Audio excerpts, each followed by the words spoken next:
Okay, today's topic: should you ruin your hero, tick off your audience, and mess up your entire franchise in order to subvert people's expectations? This is a tough one, but I'm gonna say no. Now, of course, that's obvious to all of us. So why are multiple movies doing this now, and how does surprise actually work in entertainment? Let's talk about that. Very often, when you have conversations with people about writing, and especially other writers, you get explanations for decisions that don't actually work, that aren't actually valid explanations. And you have to have a conversation about basic things about the process to get people to see why they shouldn't do blatantly awful things that mess up a story.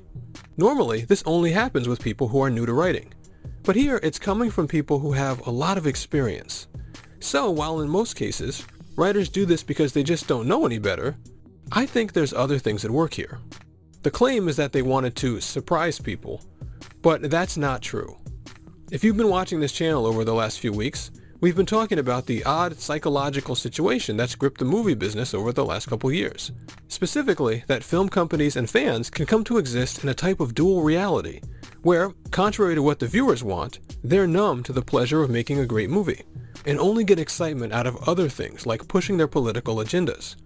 And thus, their new politically slanted films feel great to them, and they can only assume that the fans who dislike the films have secret agendas. This is another example of that situation. Traditional formulas like having male role models in movies aimed at male audiences are there for a reason, and they help a movie to work. But if you spend a lot of time consuming that or making it, you can end up getting bored with that type of formula. But when fans get bored of that type of entertainment, they simply don't go to the theater. They only return to see a Luke Skywalker or John Connor or Bruce Wayne when they're in the mood. Directors and producers, in many ways, are forced to spend far more time on movies than any fan would, and often have to revisit formulas for box office reasons, even if they don't feel like it. So it creates another situation where they are trying to carry out a storytelling structure that gives them no pleasure. And so, like we said, they inevitably end up seeking out whatever positive feelings they can find, which in this case is shaking up that formula, even in a way that actually makes the movie much worse for the actual audience. I created this type of film, but you know what? I'm bored with doing it now. So the only way I can make it interesting for me is to completely dissect it and not pay you off. But since they have no attachment to Luke Skywalker or John Connor whatsoever, they just choose whatever seems the most emotionally powerful, without being able to feel just how badly it will play to people in the theater who have the normal set of emotions. But one of the keys here is that our feelings don't talk. Very often, people don't know why they like or don't like something. So the filmmakers themselves try to come up with a reason why they humiliated and threw away the most important character in the movie. And if you don't realize that your decisions are coming from the political climate or your social environment, there's really only one other answer. It's different from the formula that bored them so much. But of course, they didn't actually do it because it was different. Being different helped them to feel it, but what they actually felt is something more powerful. And that's the second thing I want to go into. Subverting expectations, or surprise, does actually create a good feeling in people. That surprise gives us a temporary boost of adrenaline, which prepares us to react to the unexpected thing. But it's not a powerful or long-lasting good feeling. The thing about our emotions is that they give different amounts of pleasure. A short-term thing, like being surprised, doesn't make you feel good for very long. Laughter is more powerful since it helps us organize our group, which is more useful, but that fades quickly as well. Things that confirm our mental model, our beliefs, what we want to be true, and so on, give us a longer lasting and more powerful feeling. They reward us for using our intelligence and making good predictions about the world, which as humans is key to our survival. And likewise, things that improve our situation by satisfying our curiosity, increasing the respect and priority we get in our group, and things like that, give us more pleasure.